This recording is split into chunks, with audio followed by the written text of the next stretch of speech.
So, guys, welcome back to another new episode of the Sinus podcast. And in this podcast, we have Dr. Vishal with us. Dr. Vishal is right now a laparoscopic surgeon in Mumbai. And apart from being a laparoscopic surgeon and doing his whole day job, he has a YouTube channel by the name of Open Consultant, which has around 15 to 16,000 subscribers right now, as of now. And in this podcast, we have discussed about, like, I want to start this episode with a different kind of way. So basically, we have around 30 to 35 years of professional lives ahead of us. And what one thing which we have to realize is that the one thing which we do each and every day is to interact with our patients. And we have to interact with our patients, we have to empathize with their problems, what they are facing, what we have to try to understand their problems. And also, apart from trying to understand their problem, we have to make them understand what our whole treatment plan would be, and how we would treat them in the whole term of their hospital. This soft skills of communication and empathy really becomes important for all medical students to learn. So what could be the better time to learn this whole communication skills, this soft skills in your undergrad journey? So that's what we have discussed in this whole podcast. What are small steps that you can take in your undergrad journey so that it compounds in the upcoming years and helps you in your professional life. Dr. Vishal, let's just start from the very beginning and, like, tell me about your days in the college, and when did you do your graduation, from which college, and starting from that. Yeah. Okay. So first of all, thanks a lot for having me over. It is always fun to talk to medical college students, and it takes me back to my college time, and I think some of my best days. I think सबके ही सबसे अच्छे दिन college वाले रहते हैं. Medical college is so long that you have a lot of memories from your medical college. So thanks for having me over. It is always fun to talk to up and coming doctors and tell them a little bit, whatever I have been through in career wise or the life of a doctor wise over a period of time. So it is always fun. So thanks again for having me over, and so we can start now.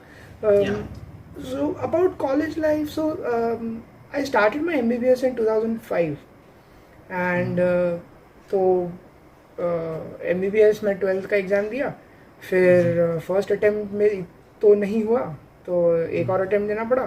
तो फिर मेरा जैसे तैसे, मतलब वो government college का एक college छूट गया मेरा, और फिर मैं एक मतलब सेमी गवर्नमेंट वाले में घुस गया. तो but it was a very good college, and the good thing, मतलब एक बार कॉलेज में घुस जाते हो तो स्पेशली मेडिकल कॉलेज में अचानक से आपको लगता है कि बस अब सब जिंदगी के सारे अचीवमेंट हो गए, अब तो सेट हो गए. But as we all know कि the story is never like that. आप सेट तो कभी होते नहीं, आज भी नहीं है. हाँ, it is only starting of surprises which will never stop coming. तो मेडिकल कॉलेज 2005 में शुरू हुआ, अभी भी, and then it finished somewhere. Finish तो खैर नहीं, but I finished my fellowship in 2018. तो 2011 तक MBBS हुई.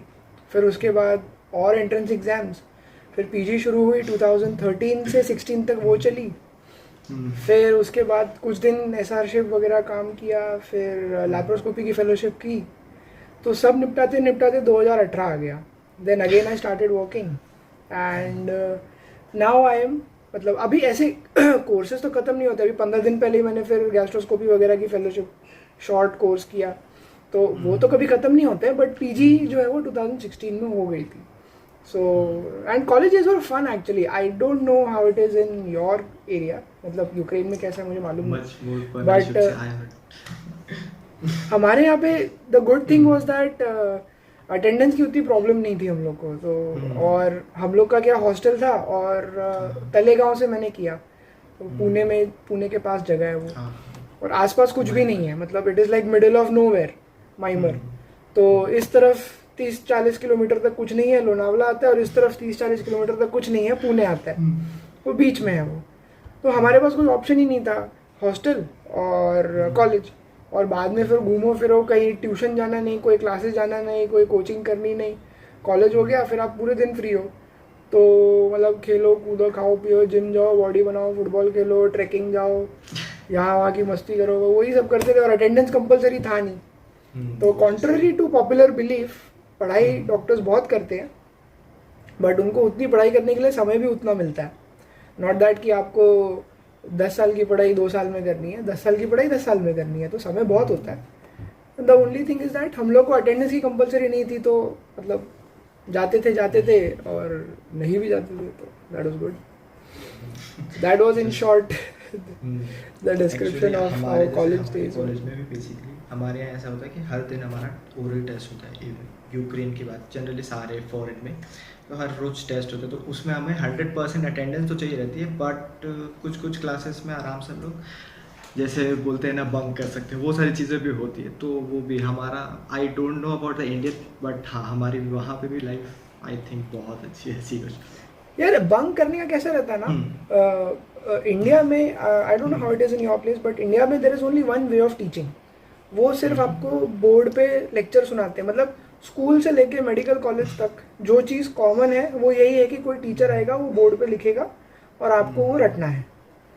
और फ़र्क इतना है, स्कूल में होमवर्क मिलता है, जब आप बड़े हो जाते हो तो आपको असाइनमेंट मिलते हैं. आप मेडिकल कॉलेज में आते हो तो एग्ज़ाम आते रहते हैं. तो कुछ पढ़ाई होती है जो चॉक एंड बोर्ड वाली रहती है, फिर उसके बाद आता है आपका होमवर्क, असाइनमेंट वगैरह जो आप खुद करते हो. उसके बाद is your mind is free to do what you want to do. ऐसा है.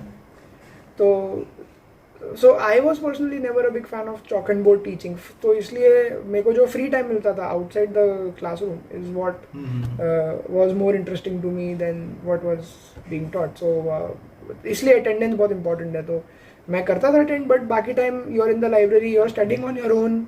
आप अपनी तरह से पेशेंट देख रहे हो, चीज़ें समझ रहे हो. That makes for a more interesting way of learning is what I believe. So let's just come to our point, our whole topic of the podcast, because कि when did you realize कि यार हमें ये सारी चीज़ें, communication, ये सारी जो सॉफ्ट स्किल्स होती है एक डॉक्टर के लिए, ये चीज़ इंपॉर्टेंट है. when was the time कि जब आपको ये रियलाइजेशन हुई कि हाँ यार ये भी चीज़ मुझे वर्क करना चाहिए. यार कैसा है ना, this realization if you are smart which nobody, मतलब लोग ऐसे रेट्रोस्पेक्टिवली तो सब स्मार्ट रहते हैं, सबको पता रहता है कि क्या करना चाहिए था. तो अभी मुझसे पूछोगे तो मैं भी यही कहूँगा कि ये तो कॉलेज में ही आपको पता होना चाहिए, बट ऐसा कभी होता नहीं है. तो because you are listening, because I am telling you something, what I can tell you is that जब आप कॉलेज में पेशेंट से इंटरेक्ट करना शुरू करते हो, is the time you have to realise that medicine is 50% talking, history taking is talking, counselling is talking, telling the patient their diagnosis is talking, breaking the news is talking, talking to the relatives is again talking. So there is a lot of talking. मतलब basically there is a lot of communication involved. And the communication अगर आप कभी बैठ के पढ़ोगे समझोगे तो there is a lot of aspects कि उसमें verbal आ जाता है, आपकी body language आ जाती है, आप कैसे अपनी thoughts को प्रेजेंट करते हो, कौन सी चीज़ पहले बताते हो, कौन सी चीज़ बाद में बताते हो, ये सब मायने रखता है. एंड कॉलेज में उतना फ़र्क नहीं पड़ता because you always have a teacher और somebody to cover up for you and it is understood कि आप सीख रहे हो. But as soon as you come out into practice, whenever you get your first job, post MBBS ही भले क्यों ना हो, एज एन इंटर्न ही क्यों ना हो, जब आप इंटरेक्ट करने लगते हो, जब पेशेंट आपको डॉक्टर समझने लगते हैं असली वाले, तब तो वो मैंडेटरी हो जाता है कि आपको ये सारी स्किल्स आनी चाहिए. तो that is when I started to realise कि जब तक, मतलब talking is a big part of your daily job. As a surgeon surgery तो मैं, मतलब बहुत सारे लोग करते हैं, एंड एक्चुअल में आप सर्जरी क्या करते हो वो तो दिखता भी नहीं है.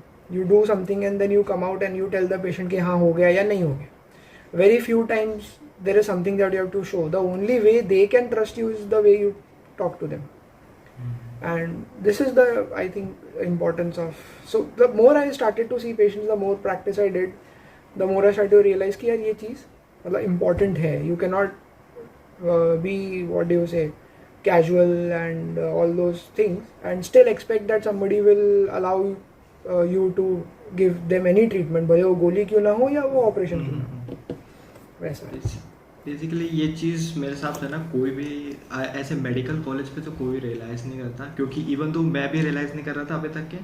But there was this one video जो मैं ऐसे यूट्यूब पे देख रहा था, ऐसी टेड टॉक्स, और उस पर एक डॉक्टर ने आके सारी अपनी बताई. सो उसमें उन्होंने एक बीच का बोल सकते हैं पैराग्राफ जिसमें वो उन्होंने पूरा एक एक्सप्लेन किया कि हाउ पेशेंट को तुम कैसे बताते हो कि कोई टाइप ऑफ कैंसर है, कोई लास्ट स्टेज ऑफ कैंसर, तो वो चीज़ तुम्हें कन्वर्सेशन करना, उस चीज़ लोगों को बताना, वो चीज़ एक बहुत बड़ी बात होती है और उनका क्या रिएक्शन आएगा। सब वहाँ पे मुझे हिट किया कि यार ये चीज़ भी कितनी इंपॉर्टेंट है। एंड अगर हम लोग बोलें कि एक डॉक्टर के लिए 50% क्लिनिकल स्किल्स जितनी इंपॉर्टेंट है, उतनी ज़्यादा तुम्हारी कम्युनिकेशन, ये सारी सॉफ्ट स्किल्स भी उतनी इंपॉर्टेंट है। यस, तो देखो कैसा होता है, it is a very good point. Breaking the news is something India के करिकुलम में नहीं है, बट बाहर के करिकुलम में अगर आप USMLE के लिए पढ़ाई करो तो there is a chapter dedicated to it. मतलब doctor patient communication is a subject, और I think it is a very important subject because breaking the news तो चलो बहुत ही क्लासिक एग्जाम्पल हो गया, छोटी छोटी चीज़ें जो डेली में होती है। ब्रेकिंग द डायग्नोसिस भी आजकल डिफिकल्ट है। देर आर पेशेंट्स इंडिया में आपको हर प्रकार के मिलेंगे, कुछ पढ़े लिखे होंगे, कुछ ना पढ़े लिखे होंगे, कोई समझदार होंगे, कोई शॉर्ट टेम्पर्ड होंगे।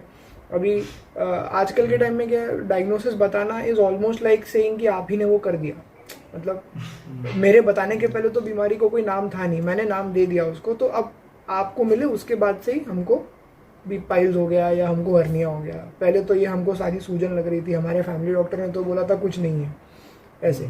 फिर वो माइंडसेट आ जाता है कि डॉक्टर के पास जाओ तो बीमारी आ जाती है, मतलब वो ढूंढ ही लेते हैं ऐसे। तो I think this is all misunderstanding which is caused due to not being able to explain properly. If you explain properly, then they will also realize. At least try तो करना चाहिए। अब कोई नया समझ है तो फिर there's not much you can do, but it is worth taking the effort. तो diagnosis बताना, news break करना, treatment का plan बताना, this is all part of soft skills. Otherwise, what is happens is that sister आती है, वो ऐसे कुछ तो injection लगाती है, saline में yellow color का चला जाता है, and he is also wondering कि क्या है ये, क्या चल रहा है, but somebody should go and tell them कि ये जो दिया है वो उसको मल्टीविटामिन कहते हैं, ये जो इसके पहले लगाया था वो एंटीबायोटिक थी, जो उसके बाद लगाएंगे वो एंटी एसिडिटी है। So they are also like हाँ ठीक है, ट्रांसपेरेंसी रहे पेशेंट और डॉक्टर के बीच में। हाँ, because ऐसा है। एंड इट इज नॉट आजकल का टाइम, ये हमेशा से ही होना चाहिए। यू रीड हिस्ट्री ऑफ, अभी तो टाइम नहीं होगा, but whenever you sit and read you will realise बहुत पहले से है। मतलब कि डॉक्टर क्या करते हैं किसी को पता नहीं है, किसी को कोई खास पसंद भी नहीं होते हैं ऐसा।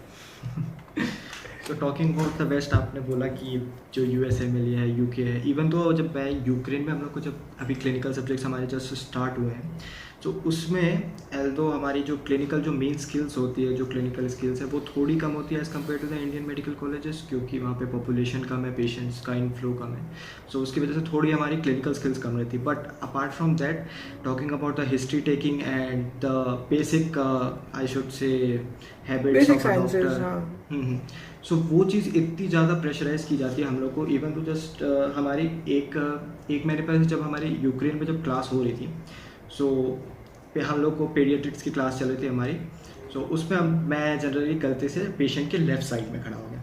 सो टीचर जस्ट टोल्ड मी कि नहीं, यहाँ पे तुम्हें लेफ़्ट में नहीं राइट में, इवन तो this is the small thing, वो चीज़ उन लोग इतनी ज़्यादा नोटिस करते। तो वो चीज़ क्योंकि वेस्ट में इतनी ज़्यादा नोटिस की जाती है, इवन तो आप USMLE का एग्ज़ाम देखोगे उसमें एक अलग ही पूरा एग्ज़ाम है, स्टेप 2 CS, तो वो बेसिकली पूरा वो पूरा के पेशेंट इंटरेक्शन पे बेस्ड है।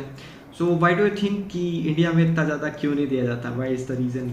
लाइक यार देखो, यू कैन नॉट जनरलाइज। मेरे टीचर्स ने तो ये हम लोग को, जैसे तुमको सिखाया गया एकदम रगड़ रगड़ के, वैसे हम लोग को भी सिखाया गया था रगड़ रगड़ के। तो it depends from college to college, right? It can not be generalized. India में भी सिखाते हैं, ठीक ठाक ही सिखाते हैं। Our doctors are doing good, I am not saying कि there is anything lacking. What you see is the person's attitude rather than what he's been taught. Sometimes आप 10 लोग को सेम चीज़ सिखाते हो, 5 लोग उसको सीरियसली लेते हैं, 5 लोग बोलते हैं छोड़ो जाने, and that can happen in Ukraine, in India, in US, everywhere.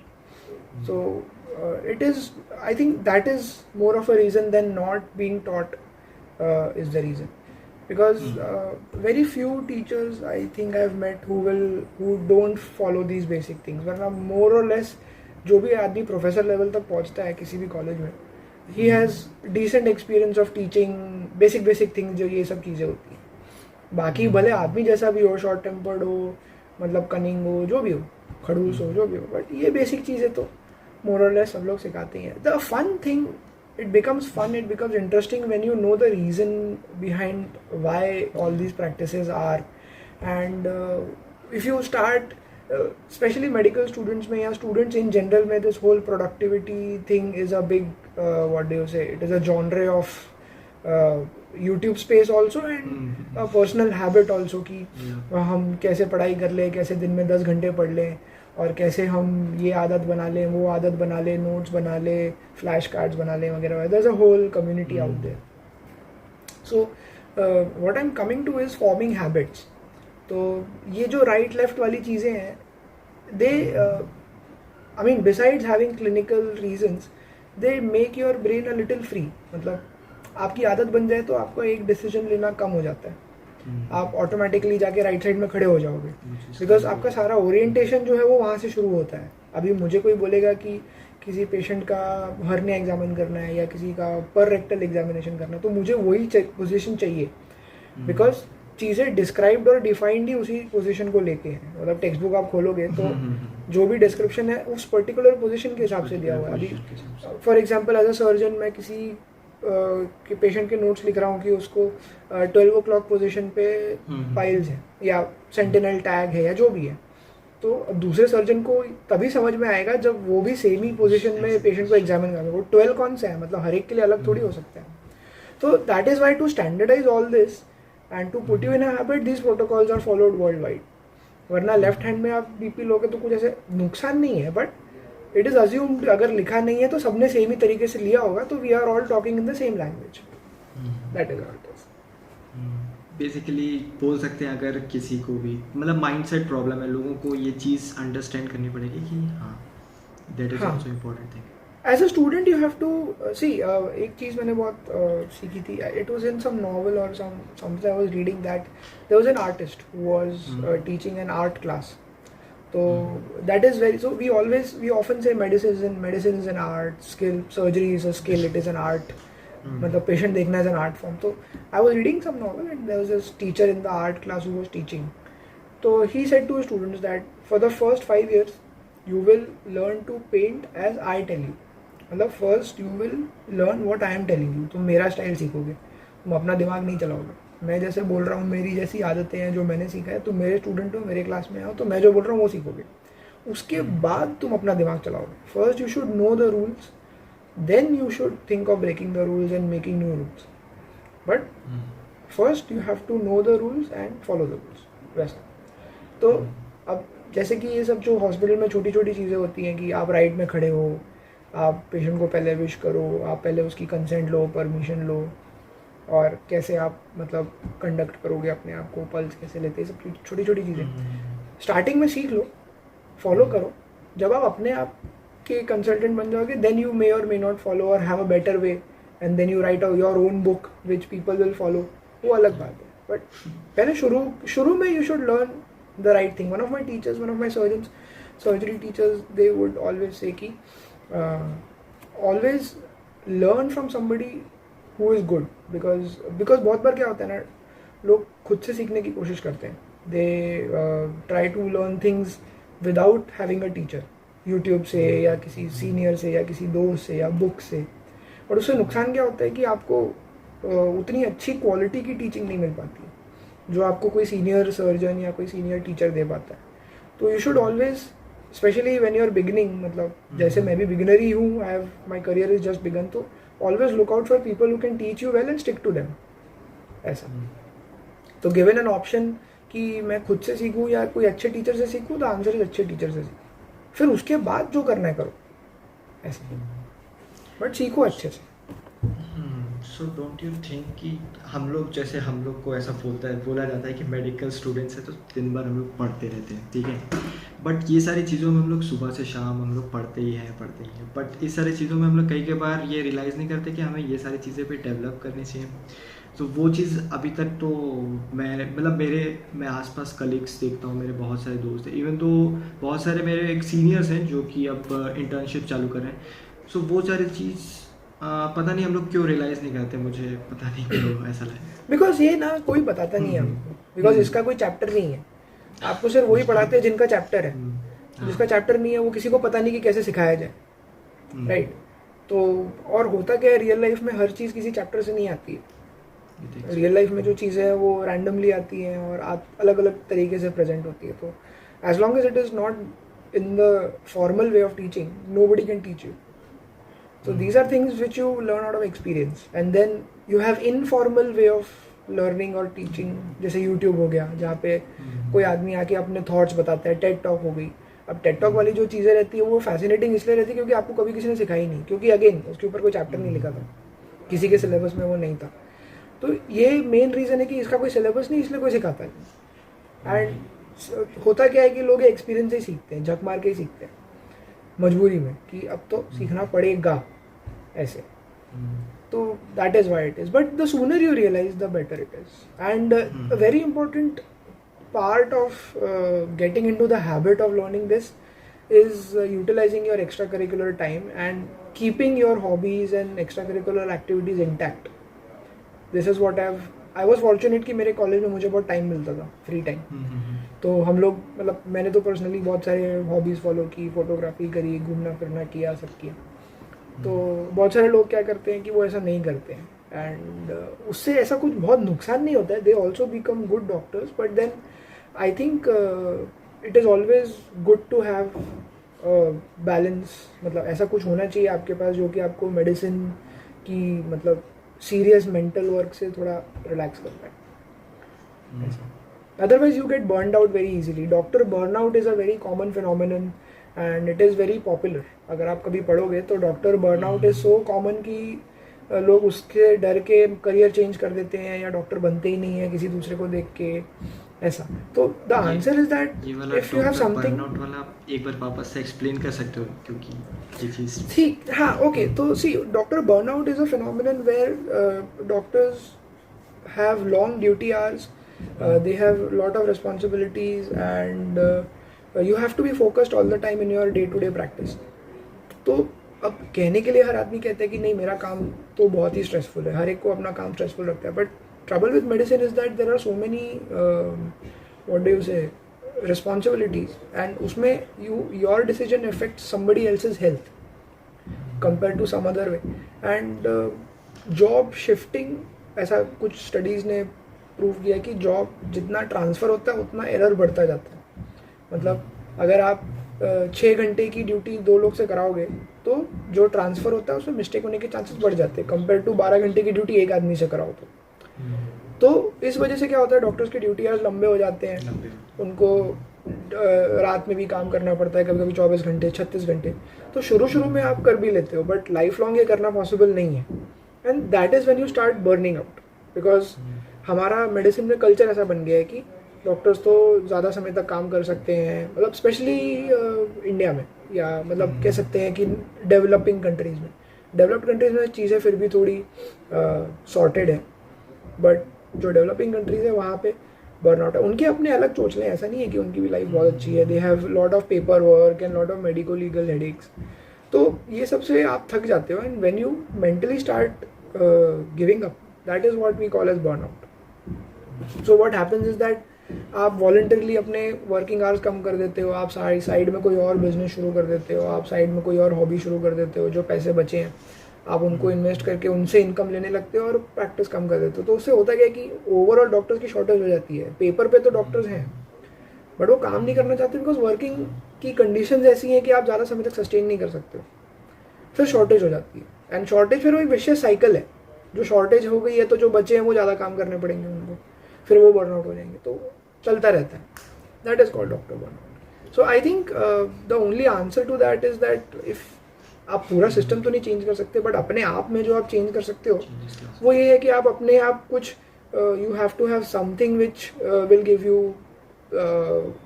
Relaxation and stress buster sort of activity, and you should stick to it, ऐसा not to be ignored. That is what basically अगर ये जैसे आप भी बताया कि ये burnout syndrome है, सो ये सारी चीज़ों का इंक्रीज्ड वर्क प्रेशर, ये जो हम लोग का इंडिया में बेसिकली ये चीज़ है, तो ये बेसिकली रीज़न इसका यही है कि इंडिया में पॉपुलेशन ज़्यादा है। Is it the reason, only reason? हाँ, काफ़ी सारे रीज़न है। देखो पॉपुलेशन तो ज़्यादा है ही, और पॉपुलेशन ज़्यादा है, डॉक्टर्स कम है, and cost is a very big factor because burnout इसलिए होता है क्योंकि आप ज़्यादा लोगों को हायर नहीं कर सकते, उनको सैलरी नहीं दे सकते, उतने पैसे हैं नहीं। और पैसे नहीं होने के भी बहुत सारे कारण हैं। पेशेंट्स के पास इंश्योरेंस नहीं है, आउट ऑफ पॉकेट एक्सपेंस करना बहुत बहुत ज़्यादा महंगा है। अगर आप पैसे कम कर देते हो तो आप क्वालिटी नहीं दे सकते हो, लेकिन क्वालिटी भी सबको चाहिए है। फिर उसी के बीच में आप, क्योंकि पैसे की कमी, आप ज़्यादा लोगों को हायर नहीं कर सकते, तो जो है उन्हीं के ड्यूटी आवर्स आप बढ़ा दोगे, तो फिर तो बर्नआउट नहीं है ना, ऐसा है। बिकॉज अगर आप किसी भी अप एंड कमिंग डॉक्टर से बात करोगे तो उनकी, जैसे मैं हूँ, तो दिन शुरू ही होता है, सपोज जल्दी शुरू हो जाता है, और फिर पूरे दिन यहाँ केस है, फिर दौड़ के दूसरे हॉस्पिटल में केस है, फिर दौड़ के तीसरे हॉस्पिटल में केस है। आप किसी को भी पूछोगे तो वो बोलेगा मेरा दिन यही इसी में चला जाता है, और सालों सालों से ऐसा ही हो रहा है, कोई लाइफ नहीं बची है। That is how it is. So these are the main reasons. West में things are a little better, but जैसा कि मैंने बोला, they have their own troubles. वहाँ पे मेरे हिसाब से, जैसे हमारे यहाँ भी हमने यूक्रेन में डॉक्टर्स देखे, सो उनके मतलब वो पेपर वर्क, आपने जैसे बोला ना कि पेपर वर्क, ये सारी चीज़ें बहुत होती है कि हर एक चीज़ की रजिस्टर है कि इसका एंट्री यहाँ पे, ये सारी चीज़, वो वाला काम मैंने बहुत देखा है, apart from the main clinicals going on. हाँ, तो मैं बोला it is not easy. I mean I think most of the doctors are there in the profession because somehow they like or are fascinated by human body, and it is still a relatively more stable, more respectable profession than other professions. वो एक चीज़ है जो अटकाए रहती है, जो कि आप सोचते हो कि हाँ चलो एंड में सब वर्थ इट है। Otherwise if you see it does not make sense, because आज के तारीख में 2021 में there are lot of other professions which can give you more money, can give you early money. मतलब जो चीज़ आप 35 पे कमाओगे, आप कोई और जॉब करके वही 28 या 30 या 25 पे भी कमा सकते हो। तो ऐसे और भी अपॉर्चुनिटीज़ हैं जो आज से लेट्स से 30-40 साल पहले नहीं थी। But the only advantage which medicine gives you which these can not give you is that कि आप you have what do you say opportunity to do things which others can never even imagine. मतलब आप जो कहते हैं ना कि वो दूसरे की वो लाइफ को जो आप टच कर सकते हो, medicine is the only job where this is your job description. बाकी सब में तो इनडायरेक्टली होता है, बट यहाँ पे this is your job description. So that is something which is still unmatched. पैसों से तो बहुत इजीली आप दूसरे जॉब में ओवरकम कर सकते हैं, वो तो कोई इशू नहीं है। You can say कि satisfaction is the like satisfaction जो मिलता है एक डॉक्टर पेशेंट को ट्रीट। यार सेटिस्फैक्शन भी आजकल कम हो गया। मतलब I am not saying, see job satisfaction is not something that I can complain about, but definitely I can say that I am proud to have skills and the opportunities which very few people get. वैसा तो वो एक चीज़ है जो कि आपको बांधे रखती है, which makes you feel that you should continue doing it. ऐसे when you have when you know that something that you can do will affect somebody else's health and they are ready to let you do that, ये जो skill है ये बहुत कम लोगों को मिलती है, and it is something worth acquiring. पैसा वगैरह के अलावा ये जो चीज़ है ना, ये बाकी जॉब्स में नहीं मिल पाती है। पैसे मिल जाते हैं बाकी जॉब्स में,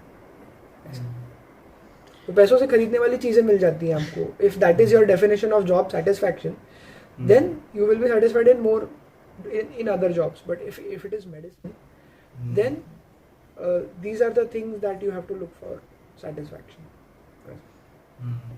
So coming back to the point कि let's just suppose कि मैं FMGs की बात कर रहा हूँ जो फॉरेन में, हमें वहाँ पे जैसे हम लोग की हॉस्पिटल्स में जाते हैं हम लोग, जब हमारी पोस्टिंग्स काइंड ऑफ पोस्टिंग्स होती है, सो वहाँ पे उतना ज़्यादा वर्कलोड नहीं होता, उतना ज़्यादा हमें ज़्यादा ऐसा कुछ होता नहीं। बट जब जैसे कि मैं एक अपने सीनियर की बात बताता हूँ कि वो जब फर्स्ट टाइम उन्होंने यहाँ पे इंटर्नशिप चालू की इंडिया में, सो यहाँ पे इंटर्नशिप्स में भी इतना ज़्यादा वर्कलोड होता है। सो वो ऐसा हो गया था कि वो 2-3 महीने करने के बाद, या फिर 2-3 महीने के बाद में मैं उनसे बात ही कर रहा था। सो उन्होंने बोला कि यार आई डोंट थिंक कि इंडिया मेरी जगह है, इंडिया में मुझे काम करना चाहिए, मैं फ़ॉरेन के लिए ट्राई करूँगा। सो कैसे, like how should a medical student start preparing from the, I should say medical college में, कि कैसे प्रिपेयर करे पोस्टिंग्स में? You have to make early decisions and you have to be honest with yourself कि अभी India का सबको scene पता है, ठीक है, यहाँ पे कुछ चीज़ें अच्छी हैं कि एज ए डॉक्टर अब भी आज की तारीख में भी उतनी मेडिको लीगल प्रॉब्लम्स नहीं है, उतने मेडिको लीगल हेडेक्स नहीं है। पहले के कंपैरिजन में बहुत बढ़ गया है, बट वेस्ट के कंपैरिजन में अभी भी थोड़ा कम है, राइट। तो एंड दूसरा है कि अगर आपने मेडिसिन, जैसे मैंने तो इंडिया से करी है, तो मैंने MBBS यहाँ से किया, तो by the time you do MBBS, अगर आप MBBS के बाद बाहर चले गए तो बहुत अच्छा है। बट अगर आप यहाँ पे PG कर लिया आपने, या आपने इंटर्नशिप कर ली, so then you start to get involve into the system, फिर बाहर निकलना ज़्यादा मुश्किल होता जाता है। तो जितना जल्दी आप डिसाइड कर लो कि आपने इंडिया छोड़ना है, उतना बेटर है as far as medical students are concern. The earlier the better. So let's just suppose for a Indian medical student, अगर उसको इस काइंड ऑफ वो मेडिकल कॉलेज तक के किसी उसको एक्सपीरियंस अभी तक नहीं हुआ है कि क्या असल में वर्कलोड आने वाला है, so how he can prepare for that, like postings में वो क्या एक्स्ट्रा कर सकता है, जैसे जब से उसकी पोस्टिंग से स्टार्ट होती है, या फिर कुछ और नहीं? कुछ नहीं कर सकते, कुछ नहीं। आप यूक्रेन में बैठ के इंडिया की तैयारी नहीं कर सकते। वो तैयारी नहीं, मैं तो इंडिया की जब बात आप कर रहा हूँ, मतलब आओगे- इंडियन मेडिकल स्टूडेंट्स की बात कर रहा हूँ जो यहाँ पे इंडियन कॉलेजेस में पढ़ रहे हैं, उनके लिए क्या करना है? देखो अगेन आई विल से ये सब बहुत थ्योरेटिकल है कि इंटर्नशिप की तैयारी कोई भी फाइनल ईयर में नहीं करेगा। फाइनल ईयर में सब पढ़ाई करेंगे। Your prime target is exam पास करना है, CET क्रैक करना है, इंडिया का CET हो या बाहर का CET हो, राइट। तो ये करना है, इंटर्नशिप के लिए कोई तैयारी कर। And honestly one, it is not something that you can prepare, and two, उसमें जब वो शुरू हो जाएगा तो अपने आप एडजस्ट हो जाओगे, वैसा। There is not much that you can do about it. But the only thing you have to realise while you are doing your internship कि ये चीज़ चलते रहने वाली है। अगर आपको इंटर्नशिप फ्रस्ट्रेटिंग लग रही है तो ये तो सिर्फ शुरुआत है। तो आप अभी डिसाइड कर लो कि आपको ये पसंद है कि नहीं, और तुरंत ही डिसीजन लेके अपना क्लियर कट कर लो। क्योंकि अगर आपको इंटर्नशिप अच्छी नहीं लगी तो उसके बाद में कुछ उधरने नहीं वाला है। Everything is going to only increase and multiply many fold. PG is even more what do you say, हाँ मतलब डिफिकल्ट देन इंटर्नशिप। इंटर्नशिप तो सिर्फ ट्रेलर जैसा है, PG तो 3 साल की इंटर्नशिप है। सुपर स्पेशलिटी में वो दोबारा रिपीट होगा आपकी। जब आप SR-शिप करोगे तो भी लगभग वैसा ही रहेगा, आप प्राइवेट प्रैक्टिस में होगे तो भी यही होगा। तो internship is like small preview of what your at least next few years is going to be. It is going to be busy, it is going to be erratic, it is going to be frustrating, ये सब तो है। तो internship is a good, हाँ internship is a good indicator कि आप यहाँ के लिए बने हो या यहाँ के लिए नहीं बने। आज की तारीख में अगर आप देखोगे तो मेजॉरिटी लोग यहाँ पे रहना नहीं चाहेंगे, बट बिकॉज बाहर जाना इज मोर डिफिकल्ट, इसलिए लोग अटके हुए। So I was just asking about like how was your first experience, कि जैसे कि आपने बेसिकली हम लोग शुरुआत में बात की थी कि आपने न्यूज़ ब्रेक करना, वो वाला फर्स्ट एक्सपीरियंस कैसा होता है? क्योंकि सबके लिए पहली बार होता है, वो कैसा एक्सपीरियंस होता है कि you are the one who is like, यार it is difficult, it is tricky. अभी I can say that the first real experience जो कि मैंने पर्सनली किया हो was during my PG post graduation. क्योंकि इंटर्नशिप में तो आपके पास बहुत ही लो लेवल स्पाइनल लेवल काम आते हैं। Generally there are people senior than you who do all those things, at least मेरे यहाँ पे। इट डिपेंड्स फ्रॉम, अभी ये तो बहुत छोटा सा एक्सपीरियंस है, हो सकता है किसी को पहले दिन के इंटर्नशिप में कह दिया जाए कि अरे तुम जाके बताओ कि उसका रिलेटिव एक्सपायर हो गया, तो वो तो बहुत सब्जेक्टिव है। But in my personal thing I remember it happened when I was in my first year of residency surgery. तो that is the time where सबसे जूनियर तो मैं था, तो मेरे को काम दे दिया था कि तुम जाओ उनको बता दो। So then I had to think कि अच्छा मैं क्या बोलूँ। एंड बाहर आप देखते हो तो जनरली जो रिलेटिव्स होते हैं उनको भी पता होता है कि ऐसा कुछ होने वाला है। मतलब let's say 6 out of 10 times they are aware कि the patient is serious. So there is like a group of 10 people standing and waiting for the doctor to come and say, and you are the doctor.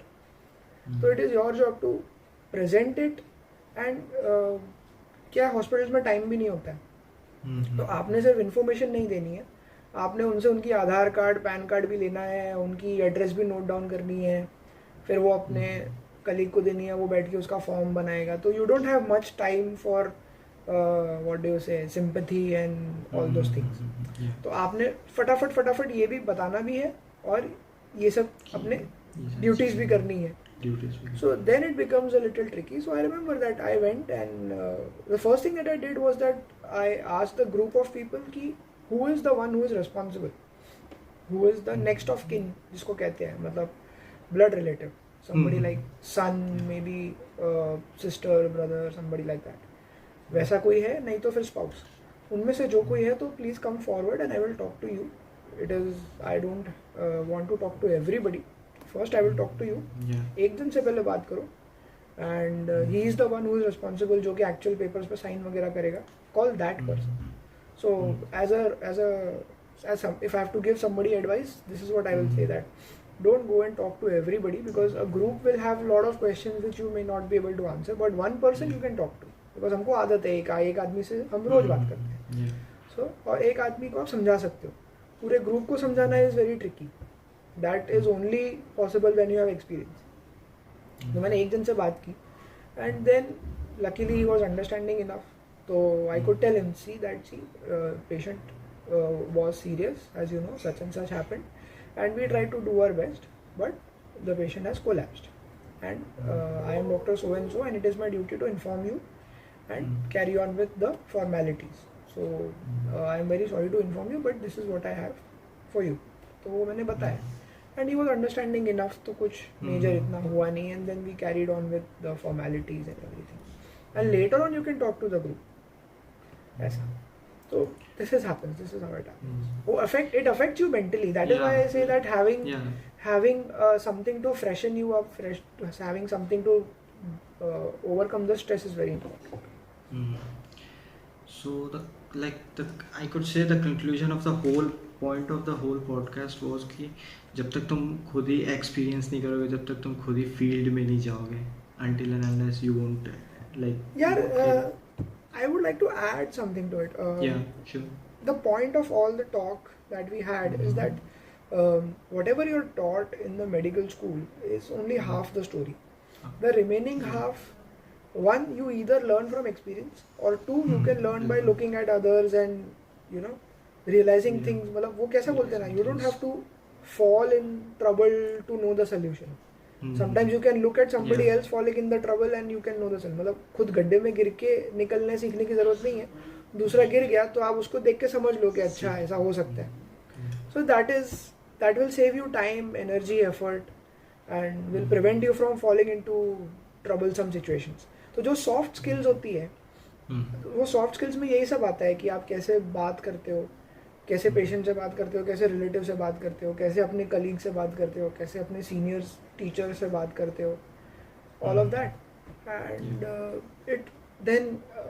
This is one of the skills. Then talking, then the whole क्या बोलते हैं, social media पे क्या क्या करना है, and marketing का part जो है वो भी सब सीखना होता है, प्रैक्टिस करना. तो those are another set of soft skills. But ये सब आप तभी कर पाओगे जब आपके पास फुर्सत होगी और आप उसको सच में यूज़ करने की कोशिश करोगे. आप अपनी हॉबीज़ डेवलप करोगे, पर्सनालिटी डेवलप करोगे, बात करने की तरीके, मतलब सोचने का तरीका, ओपिनियंस सब जमा करोगे. So these are all part of soft skills. They will give you a personality which will give you an edge over somebody who has the same degree. ऐसे. So the point is to collect lot of skills besides your degree, which will overall make you a person who is just from a doctor to a pleasant person or a happy person who is also a doctor, and people feel like to come to you. Yes. And also always keep on following the experienced ones, like your seniors, I should say, experienced doctors, and keep on learning from them also कि वो क्या कर रहे हैं. हाँ, ये सही चीज़. सही तो मतलब you should find your teachers and stay in touch with them. So yeah, I think that was all. Yeah. अच्छा. So thank you for coming to the show. So how was your experience in this podcast? कैसा लगा आपको? Yeah, अच्छा था. अभी there was so much to talk, and I also did not know कि इतना कुछ है बताने के लिए मेरे पास. But because you were asking questions and I was like, अरे हाँ, ये भी बताने लायक चीज़ है यार, ये तो कभी सोचा ही नहीं. तो अच्छा था. This is a very good topic, and I think more people should watch this, and they should also communicate कि उनको क्या लगता है, so that perhaps there can be a discussion around this topic. this is not something which will start or end with just this podcast. It is something which Yeah. needs to be explored Just to- अच्छे से. Yeah. Yeah. Mm.